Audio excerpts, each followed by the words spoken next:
그리스도인이라는 호칭이 사용되기 시작되는 그 역사적인 장면을 보여주는 거예요. 그러니까 많은 기독교 역사가들이 그리스도인이라는 호칭, 그리스도인이라는 정체성이 언제부터 시작되었는지에 대해서 수많은 연구와 조사를 했었죠. 근데 분명한 건 또 모든 역사가들이 동일하게 우리가 입을 모으는 건 사도행전에 기록된 요 내용이 바로 그 시작이었다는 거예요. 그러니까 오늘 본문은요, 성경에 기록된 내용이기 때문에도 중요하기도 하지만 역사적으로 굉장히 의미 있는 장면이고요. 그리고 역사적 가치가 있는 기록인 거예요, 이 장면은. 그래서 오늘은 이 본문을 통해서 이 그리스도인이라고 처음으로 호칭되었던, 불려졌던 이 당시 상황을 우리가 좀 생각해 보려고 해요. 그러려면 로마 제국 시대의 종교와 또 유대교와 또 그리스도인의 등장에 대해서 생각해 보려고 합니다. 그러다 보니까 좀 불가피하게 오늘은 역사적인 이야기를 조금 해야 돼요. 역사 공부를 좀 하셔야 되는데, 혹시 역사 공부에 조금 어려움이 있으신 분들도 좀 편안하게 들어주시면 좋을 것 같아요. 자, 예루살렘 교회가 스데반의 순교로 인해서 이제 박해를 받고 다 흩어졌거든요. 그 중에 일부가 안디옥, 시리아의 안디옥이라는 도시에 정착했어요. 이 안디옥이라는 도시는요, 로마 제국의 영토 내에서 로마, 알렉산드리아 그 다음으로 큰 대도시예요. 그 어마어마하게 큰 도시인 거예요. 그러니까 대도시, 그러니까 로마 제국을 그냥 로마를 그대로 옮겨놨다고 생각하시면 돼요. 로마의 모든 종교, 문화, 행정, 유흥, 등등 이 모든 것들이 다 이 안디옥에 있었다고 생각하시면 돼요. 근데 그 흩어졌던 신자들이 안디옥에 정착하고 거기서도 예수님을 이제 전하는데, 많은 사람들이 예수님을 구주로 고백하게 되는 일이 있었던 거예요. 이 소식이 이제 예루살렘 교회의 본부격인 예루살렘 교회에 들리자 예루살렘 교회 지도자들이 안디옥에 바나바를 파송을 합니다. 안디옥의 신자들은 대부분이 초신자들일 테니까 그들에게 신앙을 좀 잘 가르치고 훈련시키기 위해서 바나바를 파송한 거죠. 바나바는 우리가 익히 알고 있는 것처럼 예루살렘 교회에서도 인정받던 사람이었어요. 교회의 지도자요, 믿음의 어른. 그러니까 누가 봐도 믿음의 어른. 그러니까 이 바나바를 파송하면서 안디옥의 초신자들을 지금 잘 양육시키는 거죠. 자, 11장 22절에서 24절이에요. 예루살렘 교회가 이 사람들의 소문을 듣고 바나바를 안디옥까지 보내니 그가 이르러 하나님의 은혜를 보고 기뻐하며 모든 사람에게 굳건한 마음으로 주와 함께 머물러 있으라 권하니, 바나바는 착한 사람이요 성령과 믿음이 충만한 사람이라 이에 큰 무리가 죽게 더해지더라. 자, 바나바가 안디옥의 그 초신자들을 계속 가르치고 양육하다 보니까 신자들이 점점 더 늘어나는 거예요.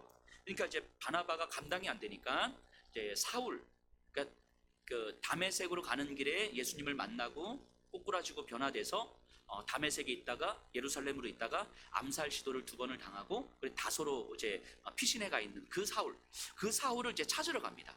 사울과 함께 사울을 데리고 와서 안디옥 교회를 좀 세워가려고 하는 거예요. 자, 25절 26절입니다. 바나바가 사울을 찾으러 다소에 가서 만남에 안디옥에 데리고 와서 둘이 교회에 1년간 모여 있어 큰 무리를 가르쳤고, 제자들이 안디옥에서 비로소 그리스도인이라 일컬음을 받게 되었더라. 자, 바나바와 사울이 1년 동안 안디옥에서 성도들을 가르쳤는데, 그러고 나서 보니까 그 지역에 있는 사람들이, 그러니까 교회 바깥에 있는 사람들이 안디옥 교회 신자들을 보면서 그리스도인이라 불렀다, 이렇게 지금 기록하고 있는 거예요. 그러니까 신자들이, 안디옥 교회 성도들이 자기들 스스로로 서로를 그리스도인이라고 호칭한 게 아니라 자기들은 그냥 교회에 모여 있었던 거예요. 근데 교회 바깥에 있는 사람들이 신자들을 보면서 저 사람들은 그리스도인이네, 이렇게 불렀다는 거예요. 그래서 그리스도인이라는 호칭이 역사적으로 시작이 돼요. 자, 그리스도인이란 이런 말은 예수님이 나의 구주의 왕입니다, 이런 사실을 믿는 사람이잖아요. 쉽게 말하면 예수 그리스도를 따르는 사람을 의미하는 거예요. 그러니까 그래서 예수 따름이 이렇게 표현하기도 해요. 이 장면을 상상해 보면요, 예수님을 전하고 예수님을 믿겠다고 하는 사람들이 점점 많아집니다. 그러니까 바나바와 사울이 그들에게 이제 가르치기 시작하는 거예요. 이들은 안디옥에서 그냥 그 삶이 익숙한 사람들이었어요. 예수님은 누구인지, 하나님은 누구인지 가르치기 시작했고, 예수님을 믿는다는 것이 어떤 의미인지를 하나씩 하나씩 가르쳤을 거예요. 그래서 해야 하는 일들과 하지 말아야 되는 일들. 그러니까 안디옥에 있으면서 사람들은 자연스럽게 어떤 유흥문에 익숙해져 있을 텐데 그냥 술을 먹고 사람들과 이제 축제를 즐기는 게 익숙해져 있을 텐데 예수를 믿기 시작하면서 야 이제 너희들은 술 마시면 안 돼. 뭐 도박하면 안 돼. 뭐 여자들 이제 너희들은 그렇게 이제 간음과 불륜과 이렇게 하면 안 돼. 뭐 이런 것들 하나씩 가르쳐기 시작하는 거죠. 하지 말아야 될 것들, 해야 되는 것들. 그러다 보니까 이제까지 이 사람들이 익숙하게 가지고 왔었던 삶의 습성들 있잖아요. 습성들. 이 시대 속에서 누구나 자연스럽게 동네 사람들하고 지역 사람들하고 일터에서 자유롭게 어울리면서 경험했던 삶의 습성들이 교회를 다니고 바나바와 사울의 가르침을 들으면서 하나씩 바뀌기 시작하는 거예요. 그 무엇을 버려야 하는지 어떻게 바뀌어야 되는지 체계적으로 하셨던 거죠. 근데 그렇게 예수를 따르는 사람들이 점점 더 많아지는 거예요. 삶이 변화되기 시작하니까. 그러니까 교회 밖에 있는 사람들이 저들을 보면서 어라? 저들은 그리스도인이네? 지금 이렇게 호칭을 했다는 거예요. 이걸 좀 풀어 설명하면 어라? 저들은 자기들이 믿는 신을 따르려고 하는 사람들이네? 이렇게 호칭했다는 거예요. 이 시대에는요, 좀 이따 우리가 살펴보겠지만 신이 되게 많았거든요. 한 53개의 신전들이 있어요. 신전. 그러니까 교회는 54번째 신전. 그러니까 제우스를 섬기는 신, 포세이돈을 섬기는 신전, 아프로디테를 섬기는 신전이 있고 54번째 신전에 예수라는 신을 섬기는 신전도 아닌 조그만 요런 데가 있는 거죠. 그런데요, 이 신들 중에서 누구도 예를 들면 제우스를 섬긴다고 해서 제우스의 가르침을 따라 살지 않아요. 아프로디테를 섬긴다고 해서 포세이돈을 섬긴다고 해서 포세이돈을 따라 살지 않아요. 그러니까 신을 숭배하는 것이 신의 가르침을 따라 사는 걸 의미하지 않아요. 왜냐하면 신들은 인간들의 돈을 좋아하고 인간들은 신이 내리는 축복을 좋아했거든요. 그러니까 주고받는 관계였던 거예요. 그러니까 누가 어떤 신을 섬긴다고 해서 그 신을 따라 산다거나 그 신의 가르침이 뭐라든지 그 가르침을 듣고 내가 어떻게 삶이 변화된다든지 이런 개념이 없는 거예요. 이런 개념이 이 시대 사람들에게는. 그런데 저 54번째 신을 섬기는 저 예수를 믿는 사람들은 저 예수를 믿기 시작하더니 자기들이 믿는 신을 따라서 살려고 하는 거예요. 이게 사람들이 볼 때 이상한 거죠. 저 사람들이 이제까지 우리하고 같이 제우스를 섬기던 신이었고 사람들이었고 포세이돈을 섬기던 사람들이었고 아프로디테를 섬기던 사람들이었거든요. 근데 어느 순간 예수라는 신을 믿기 시작하면서 이제까지 자기들과 같이 했던 것들은 안 하고 자기들이 믿는 신을 따라서 살기 시작하는 거예요. 그러니까 이상한 거죠. 쟤네들이 이상한 거죠. 우리와 같이 어울리면서 술 한잔 해야 되는데 안 하는 거예요. 우리와 같이 도박도 한번 해야 되는데 안 하는 거예요. 같이 같이 좀 이렇게 신전에 가서 신전 창기들하고 같이 이렇게 이렇게 즐기기도 하고 해야 되는데 그런 거 안 하는 거예요. 점점 더. 그러다 보니까 사회에서 점점 배제되기 시작하는 거죠. 저 사람들 자기가 믿는 신을 따르는 사람들이네. 자기가 믿는 저 예수 그리스도를 따르는 사람들이 저 그리스도인들이네. 저 이상한 사람들이네. 이렇게 말하기 시작한 거예요. 그래서 그리스도인이라고 붙여진 거죠. 그러니까 그리스도인이라는 말은 호의적인 언어가 아니에요. 경멸적인 언어고요. 수치스러운 언어인 거죠. 마치 우리 예전에 예수쟁이 이것보다 조금 더 수치스러운 언어들인 거죠. 그런데 이제 시간이 지나면서 그리스도인들의 삶이 교회 밖 사람들에게 영향력을 끼치기 시작하면서 하나의 어떤 고유 명사처럼 자리 잡게 된 거죠. 자, 그럼 이 사람들 그리스도인이라고 사람들이 호칭했는데 이걸 이해하기 위해서는 당시 로마 시대의 종교에 대한 이해를 우리가 조금 해야 될 것 같아요. 이제부터 이제 역사 공부가 시작이 좀 돼요. 자, 당시에는 아까 말씀드렸던 것처럼 엄청난 수의 신이 존재했어요. 그러니까 사람들은요 다양한 신을 갖가지 방식으로 숭배합니다. 심지어 어떤 곳에 가면 여러 신들이 쭉 나열되어 있는 뷔페 식당 같은 그런 것도 있어요. 신들이 쫙 어느 한 곳에 가니까 신들이 1부터 20까지 쫙 있는 거죠. 이 중에서 내가 마음에 드는 신을 이제 골라 섬기는 거죠. 마치 사도행전에 보면 바울이 아덴에 갔을 때 신전에 들어갔더니 수많은 신들이 있고 심지어 이름도 없는 신도 있었다라고 이야기를 하잖아요. 마치 그런 거죠.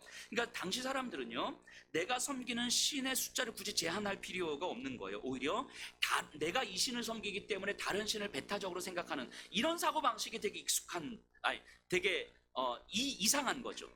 다른 신을 배타적으로 보는 것 자체가 낯선 거예요. 이들에게는. 왜냐하면 지역마다 장소마다 나라마다 사건마다 모든 일상의 영역마다 저마다의 신이 있었기 때문인 거예요. 예를 들면 당시에는 굉장히 큰 무역이 이제 항해잖아요. 항해 무역. 그러니까 바다를 향해서 나가면, 항해를 나가면 항상 포세이돈 신에게 제사를 드립니다. 치료가 필요하면, 아프면요, 아스클레피오스 신에게 가서 예배를 드려요. 뭐 애정 문제가 있으면 아프로디테 신에게 가서 예배를 드려요. 그러니까 한 사람이 포세이돈 신을 섬기기도 하고 아스클레피오스 신을 섬기기도 하고 뭐 아프로디테 신을 섬기기도 하는 거예요. 한 사람이 모든 내 일상의 영역에서 한 20개의 신 이상을 섬기는 거예요. 그러니까 신이 많으면 많을수록 내 건강도 지키고 사랑도 지키고 돈도 지키고 가족들의 뭐 안전과 평화도 지키고 뭐 등등 이런 거죠. 그러니까 신들을 숭배하는 예식과 무관한 삶의 영역은 단 하나도 없는 거예요. 그리고 많은 신을 섬기면 섬길수록 나와 가정, 그리고 지역과 국가의 안전과 평화를 소망하는 일이 되는 거죠. 그러니까 당시 사람들은 어떤 생각들을 가지고 있었냐면, 모든 신들은 숭배할 만한 가치가 있고, 그리고 모든 사람들은 어떤 신이어도 숭배할 자세가 되어 있는 것, 이걸 경건이라고 했어요. 경건. 그래서 당시 로마 제국 시대의 사람들은 경건했어야 되는 거예요. 경건. 어떤 신이든 숭배할 자세와 준비가 되어 있는 거죠. 당연히 신을 숭배한다는 건 산제물을 바치는 제사를 드린다는 거고요. 제사를 드리지 않는다는 건 신을 숭배하지 않는 거고, 신을 숭배하지 않는다는 건 경건하지 않은 행동인 거예요. 경건하지 않은 행동은 신에게 우리가 바라는 걸 바라지 않는다는 거잖아요. 신에게 뭘 바랍니까? 건강, 안전, 평화, 발전 이런 거 바라는 거잖아요. 그러니까 이 가정과 지역과 이 로마 제국의 안전과 평화와 발전을 바라는 게 신을 숭배하는 일인데, 즉 신을 숭배하지 않는다는 건 로마 제국의 발전과 안전과 평화를 바라지 않는다는 걸 의미하는 거죠. 그러니까 가능한 한 많은 신을 섬기고 숭배하는 일이 권장되는 거였어요. 더 숭배하라고. 그러니까 말씀드렸다시피 여러 신들에게 예배하기를 거절하는 건 비정상적인 행위고 반사회적인 행위고 심지어는 반란의 죄까지도 물을 수 있는 거였어요. 왜냐하면 신을 숭배하지 않는 건 로마 제국의 안전과 평화를 바라지 않는다는 걸로 받아들여졌고, 이거는 결국 반란의 죄까지 들어가는 거니까. 이게 당시 로마 제국의 종교가 갖는 의미였어요. 심지어 종교는요, 당시에 굉장히 큰 산업이었죠. 가장 큰 산업이었어요. 종교는 게 신전이 필요하잖아요. 신전을 지으려면 굉장히 어떤 큰 건축을 해야 됐고요. 건축하는 과정에 있어서 굉장히 많은 어떤 산업 역량들이 필요했겠죠. 그리고 신의 은혜에 대한 감사의 헌금으로부터 시작해서 제물을 드리기 위해서 동물을 키우는 사람들, 동물들의 사료를 만드는 사람들, 환전상, 신상을 만들어 판매하는 사람들, 멀리서 제사를 드리기 위해서 오는 사람들을 위한 숙박업소, 식당, 그들을 위한 유흥업소, 그리고 이들을 위한 가구, 식재료, 옷감, 그 외에 필요한 모든 인력들 등등등. 종교는 당시에 가장 큰 산업입니다. 그러니까 신전이 한 도시에 신전이 많으면 많을수록 그 도시는 돈이 많아지죠. 고린도 도시 같은 경우는, 안디옥 도시는 큰 도시라고 그랬잖아요. 기본적으로 가장 많은 대도시의 신전이 한 53개 정도가 있었대요. 53개. 신이 53개가 있었다는 게, 신전이. 그러니까 예수라는 신의 54번째 신, 뭐 이런 식이 되는 거죠. 그러니까 어마어마하게 큰 산업이었던 거죠. 아마 당시에 종교가 없었다면 산업은요 결코 발전하지 않았을 것입니다. 그러니까 로마 제국에서는요, 종교는 산업의 근간이 되고요, 사람들의 마음을 하나로 모으는 정신적인 힘이 되었고요, 그리고 무엇보다도 모든 신들을 통해서 궁극적으로 바라는 소망은 로마 제국의 번영이잖아요. 로마 제국의 번영의 정점에는 로마 황제가 있는 것이고, 그러니까 신들을 섬기는 건 로마 황제를 섬기는 거하고 일맥상통하는 거였어요. 그러니까 신을 섬기지 않는다는 건 로마 황제를 섬기지 않는다는 말하고 비슷했던 거죠. 당시에는 그렇게 받아들여졌다고요. 자, 이런 사회에서 우리 예수님 믿는 사람들이 등장하기 전에 유대민족을 한번 생각해 보세요. 유대민족은 다른 신을 안 섬기잖아요. 그래서 로마 제국 내에서 탄압을 받기도 합니다. 브리스길라와 아굴라 같은 사람은 로마에서 유대인 추방령을 통해서 쫓겨난 사람들이기도 하죠. 그런데 시간이 지나면서요, 로마 제국 자체가 각 민족의 다양성을 인정해 주거든요. 근데 이 유대 민족을 보니까 이들은 자기의 선택이 아니라 민족적으로 그런 거예요. 민족적으로 고대로부터 수천 년 전부터 내려오는 거예요. 다른 신을 섬기지 못하도록. 이건 한 개인의 문제가 아니라 민족의 특성이구나. 로마 제국은 이렇게 보기 시작한 거예요. 그러니까 민족의 특성이라면 이 다양성을 인정해 주는 거죠. 그래서 어느 순간부터 유대 민족이라면 다른 신을 섬기지 않아도 이거는 이들이 로마 제국의 번영을 바라지 않는다는 의미가 아니라 민족적으로 이들은 다른 신을 섬길 수 없는 사람들이니까. 그렇다고 해서 이 유대인들은 포교를 안 하거든요. 자, 우리 와서 뭐 율법을 지키고 이런 거 아니니까 지들끼리 즐겁고 지들끼리 지키고 지들끼리 뭐 만족하니까. 그러니까 로마 제국이 볼 때는 유대 민족은 인정해 주는 거예요. 다른 신을 섬기지 않아도. 어느 순간 그렇게 됩니다. 그런데 예수 믿는 사람들은 다른 거예요. 예수 믿는 사람들은요, 유대인이었다가 예수를 믿는 사람들도 있긴 했지만 시간이 가면서 갈수록 이제 이방인들 중에서 예수 믿는 사람들이 많아지는데, 이들은 불과 얼마 전까지만 해도 사람들하고 같이 포세이돈에게 예배드렸던 사람, 아프로디테에게 예배드렸던 사람이었어요. 친척이나 친구들 집에 가서 이들과 함께 이방신들에게 예배드리고 제물을 드리고 음식을 같이 먹었던 사람들. 그러던 사람들이 어느 날 다른 신들에게 제사 드리기를 거부하는 거예요. 나는 못한다 이제.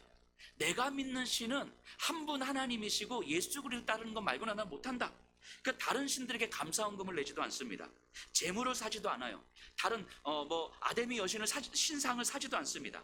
그런데 이들이 점점 많아지기 시작하니까 이 지역에 경제적으로 타격이 일어나기 시작하는 거죠.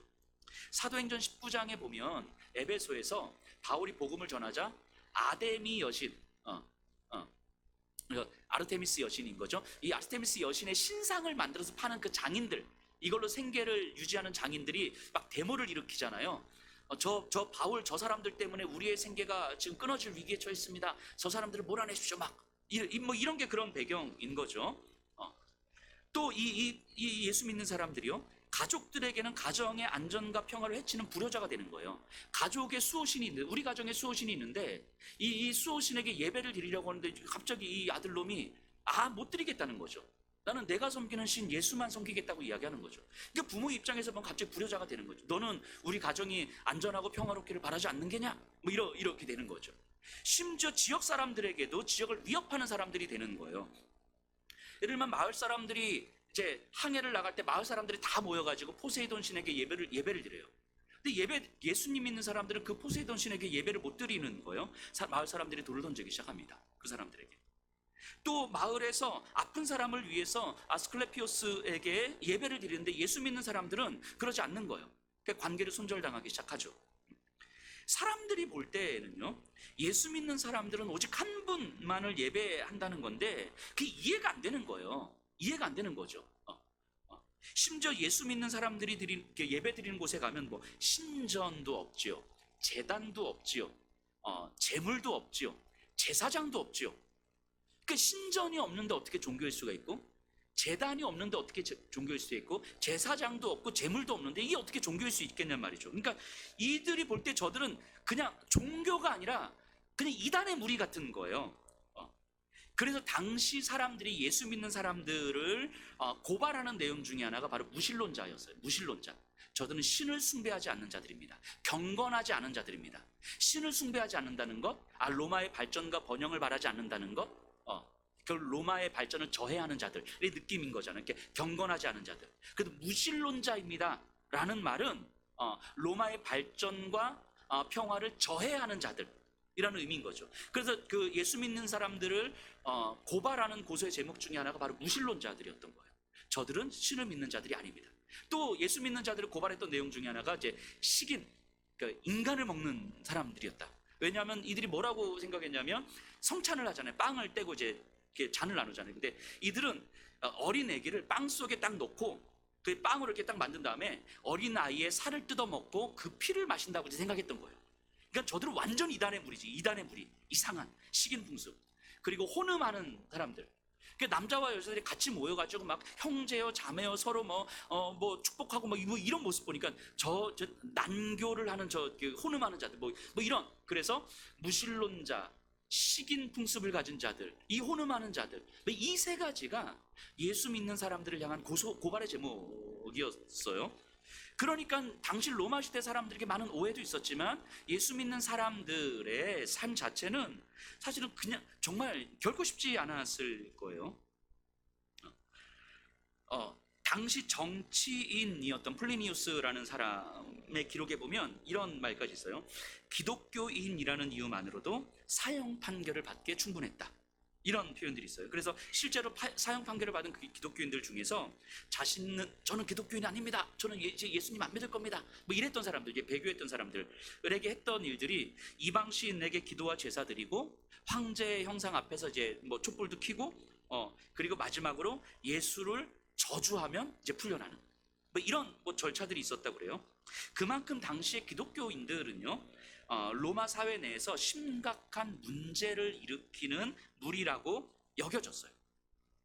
만일 저와 여러분들이 그 시대 로마인으로 또 헬라인으로 살고 있었다고 생각하면 우리도 비슷하지 않았을까? 저 예수 믿는 사람들을 보면서 저 이상한 사람들, 아니 지들이 믿는 신을 따라 산대, 미친놈들, 뭐 이런 느낌 우리도 갖지 않았겠습니까?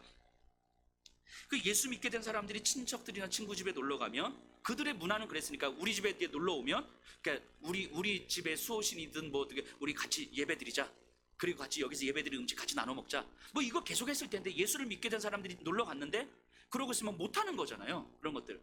그러니까 계속 거절하니까 사실은 사람들과의 관계도 계속 끊어지고, 말씀드렸던 것처럼 가족들 사이에서도 내침을 당하고, 이런 사람들에게 붙여졌던 호칭이 그리스도인이었어요. 그리스도인.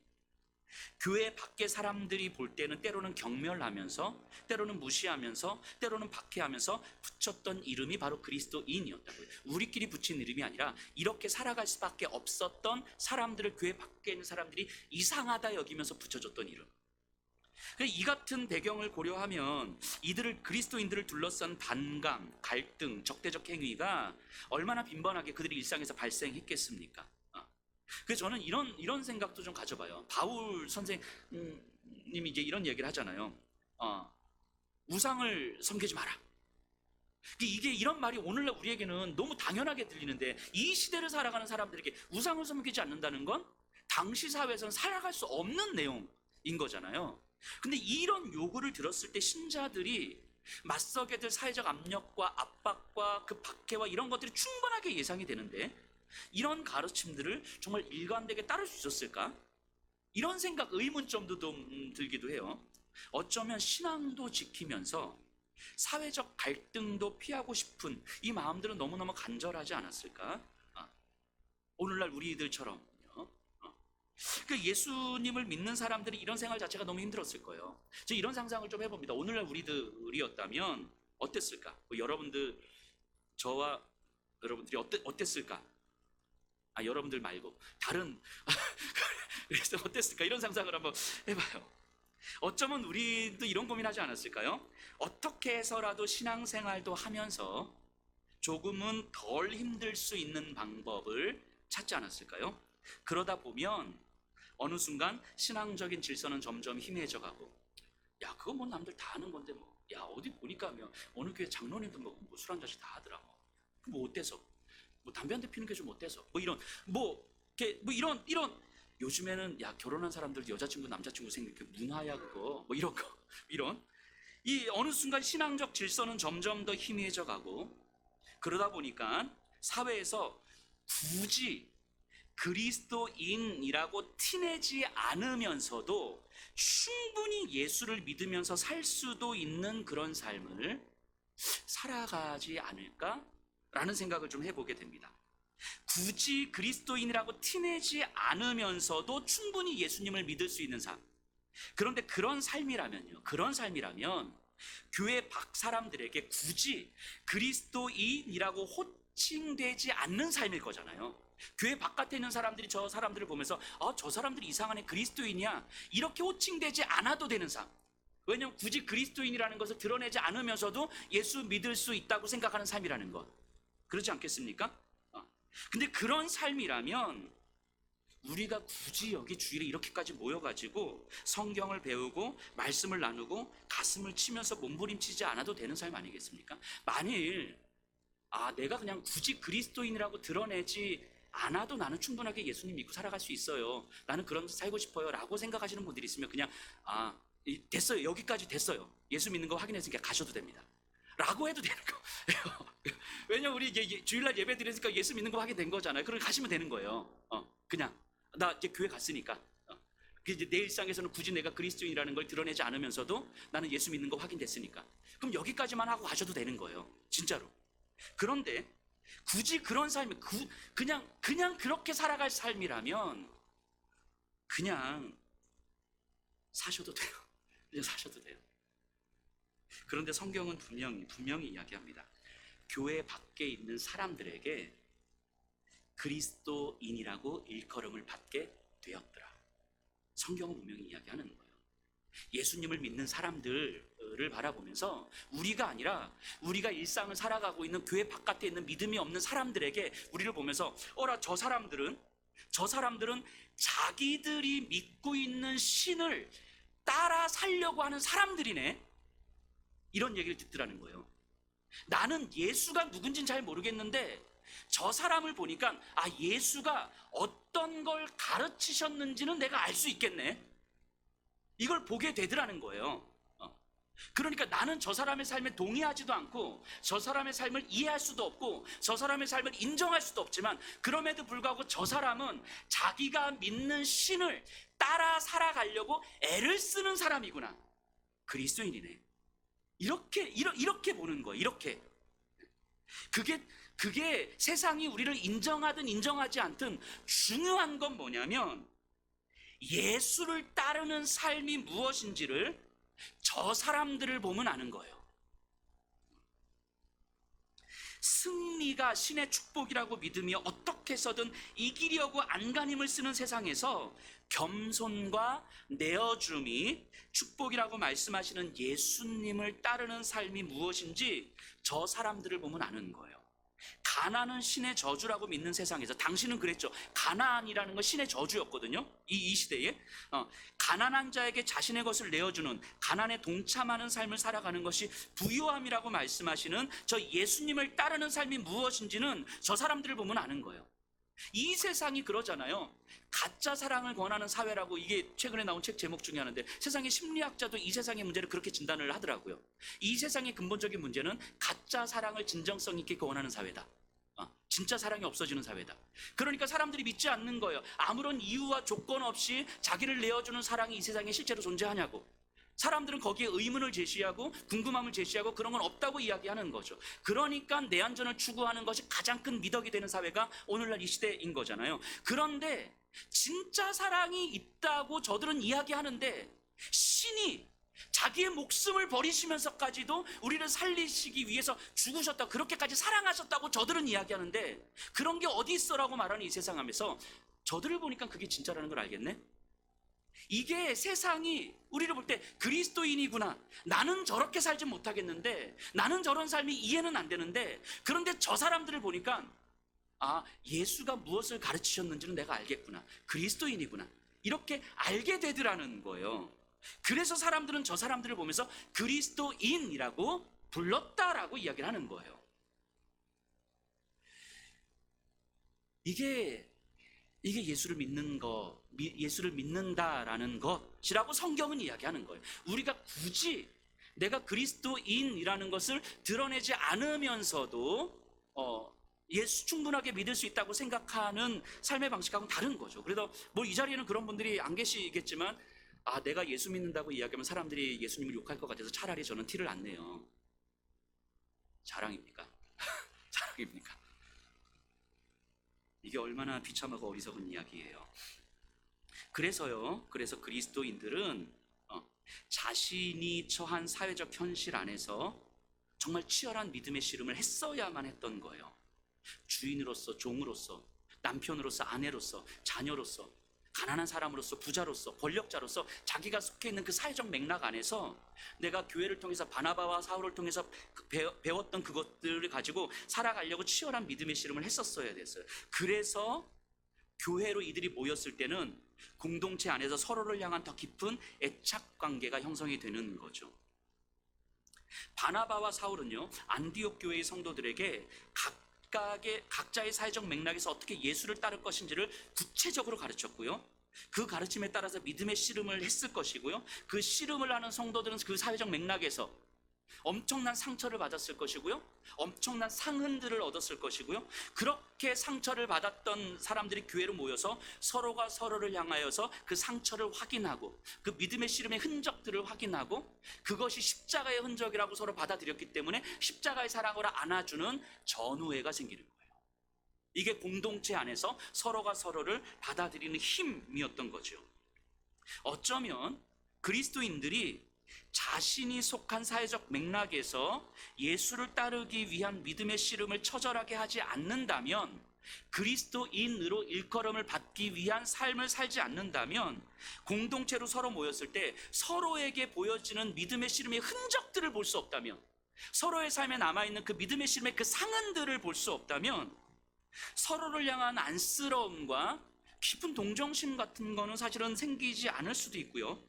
그러면 서로를 향한 깊은 애착이 아니라 십자가의 사랑으로 안아주는 방식이 아니라 그저 그냥 나하고 친한 사람들과의 만남 또는 어떤 필요한 관계에 의해서 만나는 것 이상의 의미는 갖지 못할 수도 있겠다는 생각이 듭니다. 오늘날 교회는 좀 어떻습니까? 오늘 우리가 살아가고 있는 교회들의 모습은 어떻습니까? 교회 밖 내가 처한 사회적 현실에서 예수를 따르는 삶을 살아가려는 그 처절한 몸부림이 만든 상흔들이 우리에게 없으면 공동체로 모였을 때 서로를 향한 십자가의 사랑을 나누는 것도 어려운 거죠. 그냥 말 그대로 친밀한 교제를 나누는 것뿐인 거겠죠. 근데 그렇게 교회는 서서히 능력을 잃어가고, 능력을 잃어가는 교회는 성도들에게 복음을 제대로 가르치지 못하고, 그러면 성도들은 교회 밖에서 굳이 그리스도인이라고 불리어지는 삶을 살지 않아도 된다고 생각하는 거죠. 이건 착한 사람하고 다른 거예요. 그냥 성향이 착한 사람하고 다른 거예요. 착하게 삽시다 이런 거하고 다른 거예요. 그리스도인으로 산다는 건, 예수를 따르는 삶을 산다는 건 착한 사람이 되는 거하고는 다른 차원이라고. 여러분들 다시 한번 생각해 보세요. 예수님을 믿는 사람들이 모여서 공동체를 이루다가 어느 순간 세상에 속한 사람들이 여러분들을 보면서 저들은 그리스도인이네, 저들은 자기들이 믿는 신을 따르려고 애쓰는 사람들이네, 저들을 보니까 내가 예수는 누군지 모르겠지만 예수가 뭘 가르치는지는 내가 좀 알겠네, 이렇게 말해주는 거예요. 그래서 그리스도인이라는 말이 생겨난 거예요. 우리가 그리스도인이라고 말할 때는 이런 의미를 포함하고 있는 거예요. 우리가 그냥 자족하면서 자축하면서 쓰는 말이 아니라 이런 의미가 포함되어 있는 거예요. 그리스도인이라는 말에는.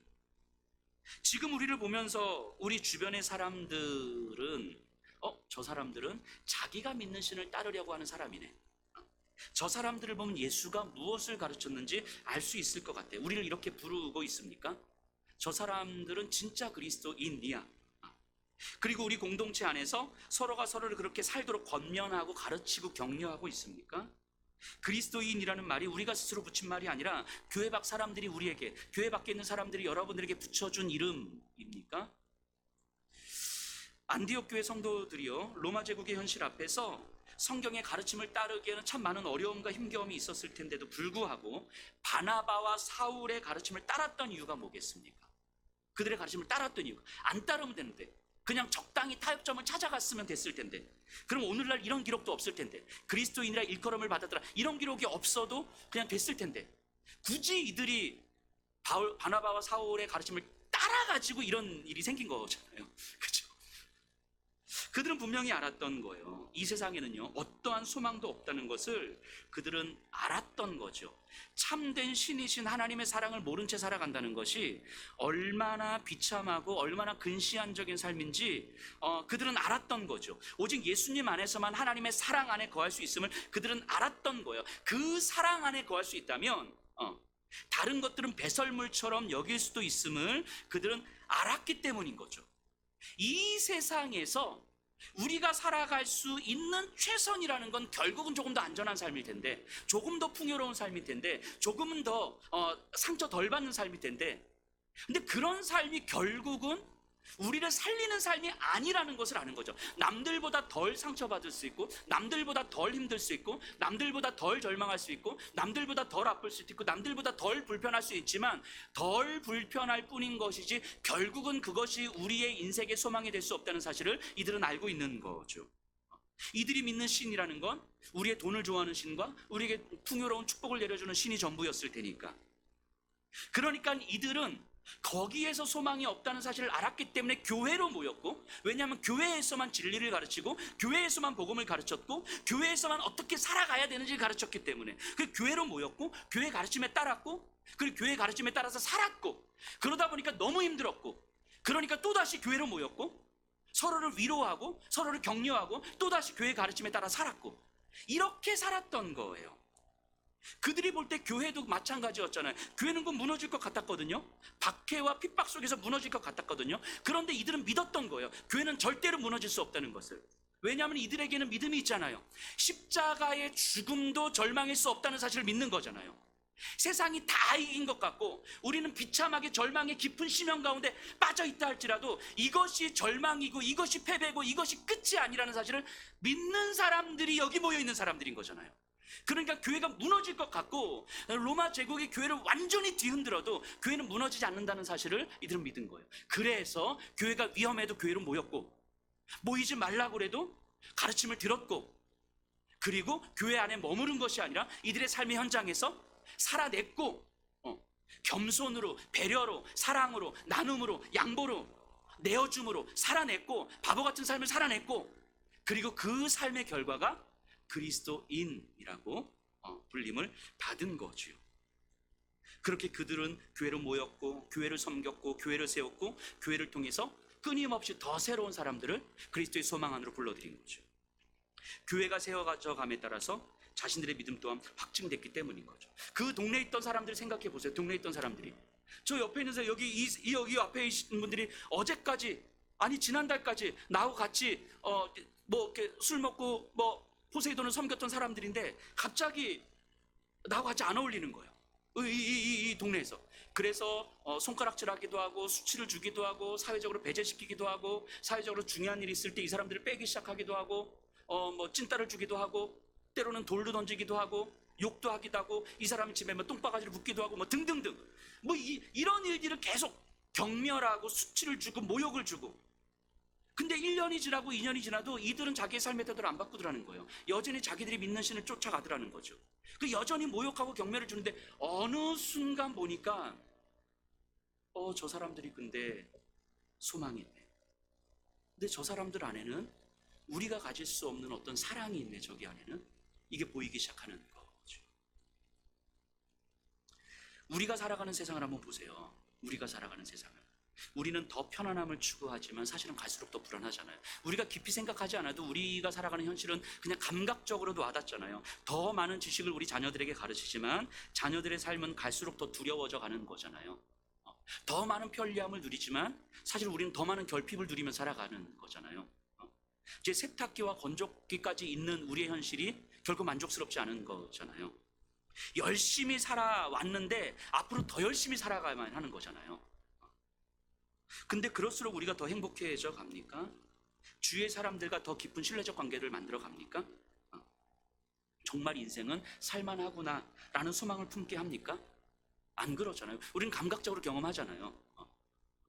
아까도 말씀드렸던 것처럼 정말 이 세상에서 가짜 사랑을 권하는 이 세상, 그래서 세상의 심리학자들도 이 세상의 근본적인 문제가 진짜 사랑이 상실되어져 가는 데서 그 진단을 하고 있는데, 이게 진짜 이 세상에서 서로가 서로를 이용하고 이해관계로, 단편적인 관계로, 그러면서 함께 공존하고 함께 생명의 연합을 이루어서 살아가려고 하는 인간만의 고유한 가치들, 생명의 가치들, 함께 있으면서 누릴 수 있는 그 생명력의 소망들, 이런 것들은 점점 더 사라져가고 파편화되고 고립화되고 거기서 감각적인 쾌락이 전부가 되어가고, 이게 점점 갈수록 더 심해져 가는 거 아니겠습니까? 사고의 깊이는 점점 더 없어져 가고.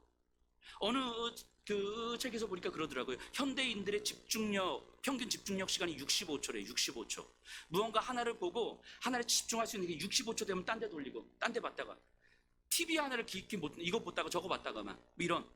심지어 오늘날에는 타인의 고통 또한 관람하듯 보는 거잖아요. TV를 보면서 정말 아프리카 기아에 있는 아이들을 보면서 정말 가슴 아파하면서 ALS 눌러가지고 10,000원 결제하고 나서 그 아파하면서 바로 TV 채널 돌려가지고 10분의 개그 콘서트 보면서 깔깔대고 웃는, 이건 제정신이 아니잖아요. 타인의 고통을 보면서 그렇게 아파하다가 10초도 안 돼서 깔깔대고 웃는 이 모습들이, 이게 제정신이 아닌 시대를 우리는 살아가고 있는 거잖아요. 근데 이 제정신이 아닌 시대를 우리는 너무 정상적으로 받아들이잖아요.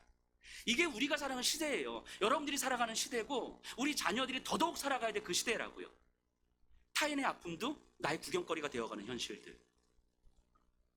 근데 대한민국 땅만 그렇습니까? 전 세계가 이런 흐름 속에서 우리의 삶을 내몰고 있는 거잖아요. 우리는 그러면 그럴수록 불안하니까 더더욱 열심히만 살아가게 되고, 이 열심도 못 내는 사람들은 아예 삶을 포기하기도 하는 거죠. 출구 없는 미로를 평생 달리다가 끝나는 인생 아닙니까? 근데 더 비참한 건 뭡니까? 더 비참한 건 교회를 다니는 사람들도 여기서 별반 다르지 않다는 거예요. 교회를 다니는 사람들도 참된 사랑을 경험하고 하나님과 연결되어 있는 삶을 소망한다는 사람들조차도 이런 삶의 흐름 속에서 별반 다르지 않다는 게 가장 비참한 현실인 거죠.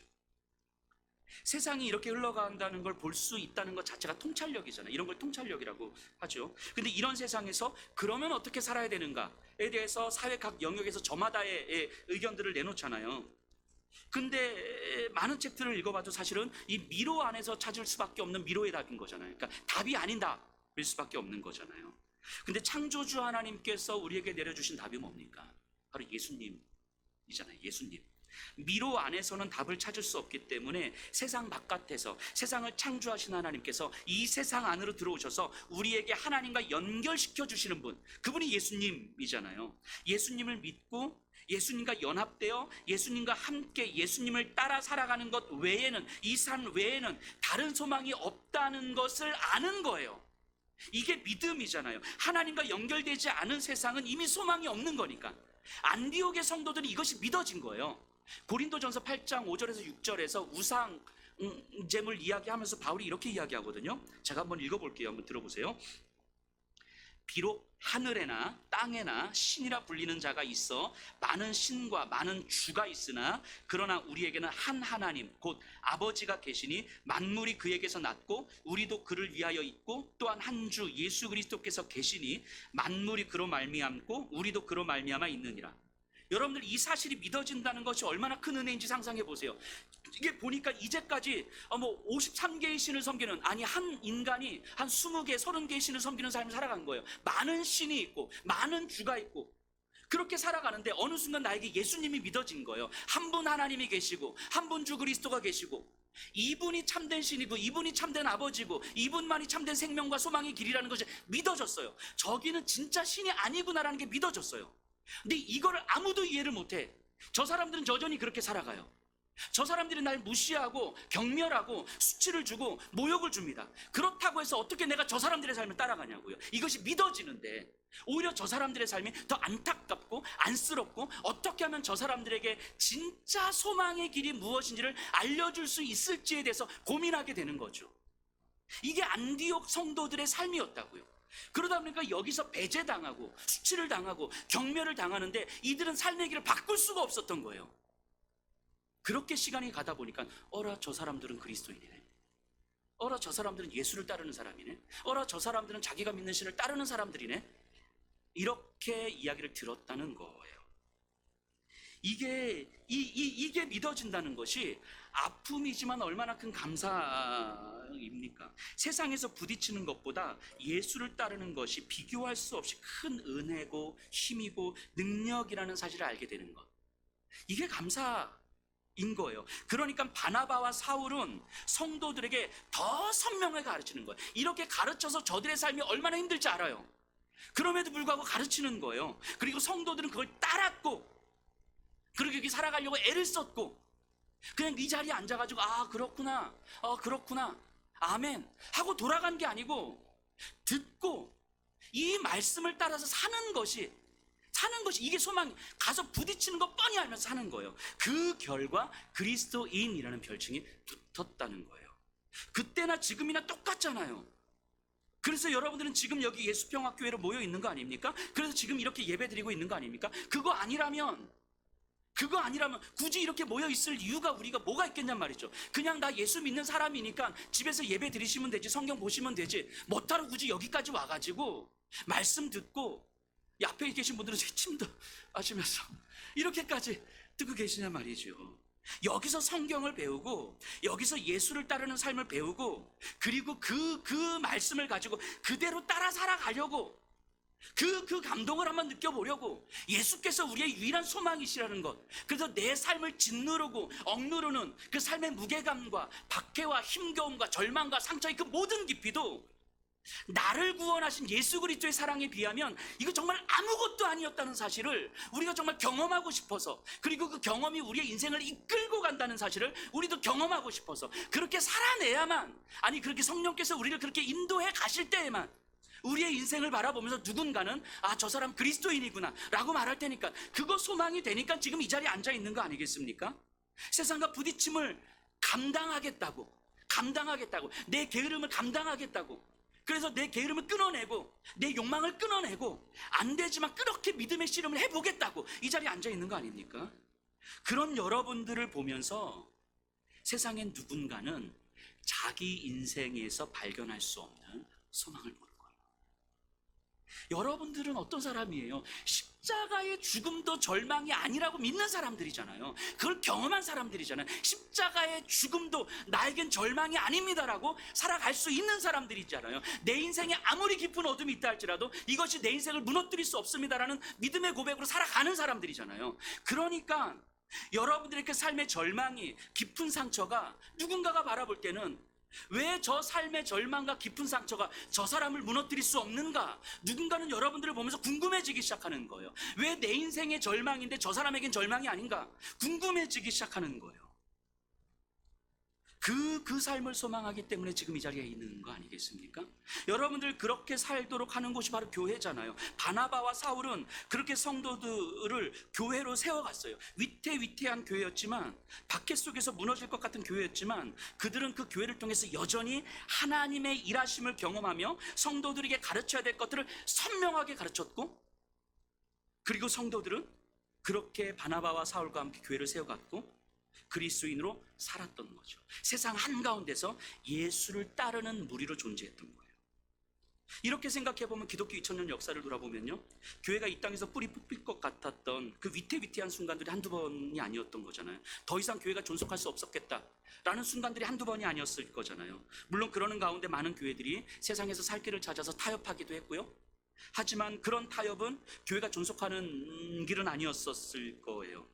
십자가의 죽음도 부활의 영광으로 역전시키는 하나님의 일하심을 믿었던 교회는 2000년이 넘게 지나는 동안 여전히 예수 그리스도의 복음을 이 땅 가운데 전하고 있는 거잖아요.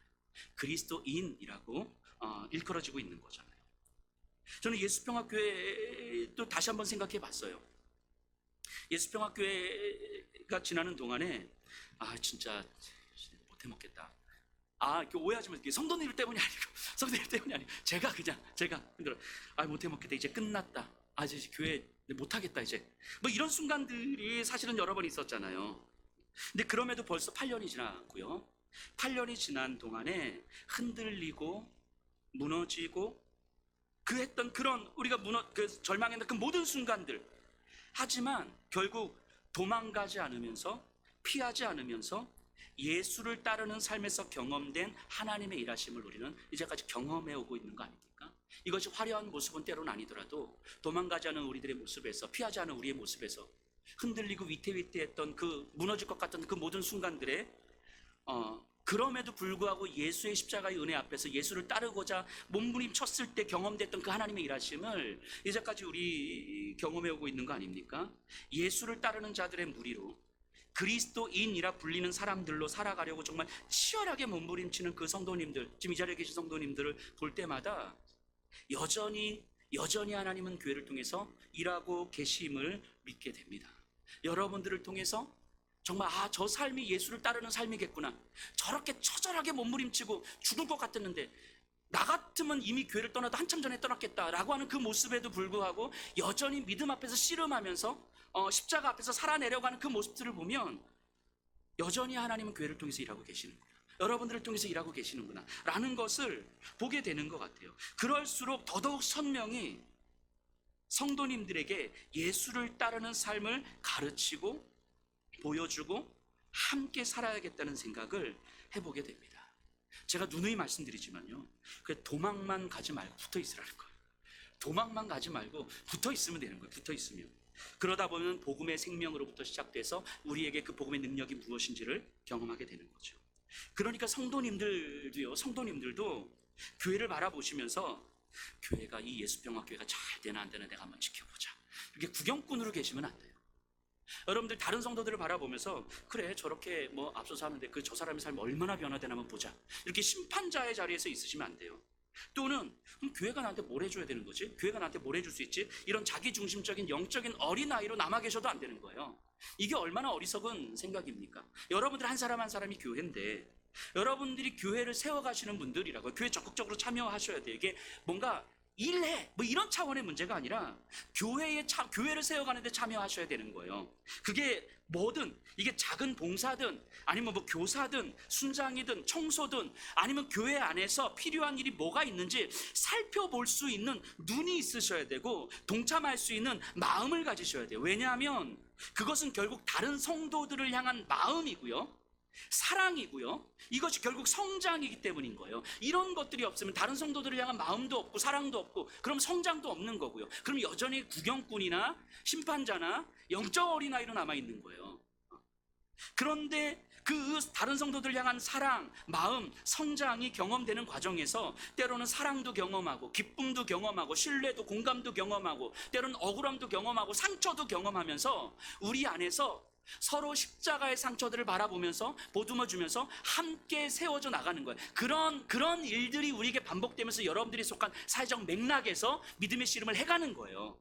교회에서 얻은 그 기쁨이 여러분들의 사회적 맥락에서 어떻게 기쁨으로 경험이 되는지, 교회에서 받은 상처를 어떻게 말씀으로 회복해가면서 여러분들의 사회적 맥락에서 얻은 그 상처를 어떻게 교회 안에서 회복해가는지, 이런 것들을 여러분들이 끊임없이 교회 안에서 연습하고 훈련하고 살아내셔야 되는 거예요. 그렇게 교회가 하나의 몸으로 예수를 따르는 무리로 세워져 갈 때에 성도님들은 세상 한가운데서 예수를 따르는 그리스도인으로 살게 되는 거예요.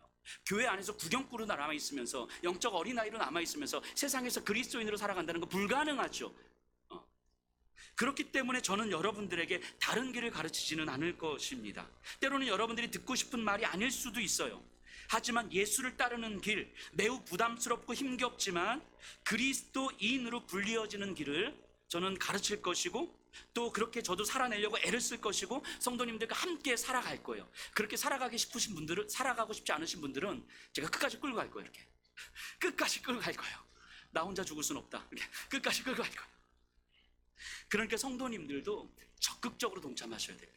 적극적으로 동참하셔야 되고요, 그 교회 안에 어떤 모양으로든 참여하시고 함께 배우고 함께 부딪히고 함께 상처받고 함께 치유되고 함께 회복되고 기뻐하고 소망하는 삶으로 들어오셔야 되는 거예요.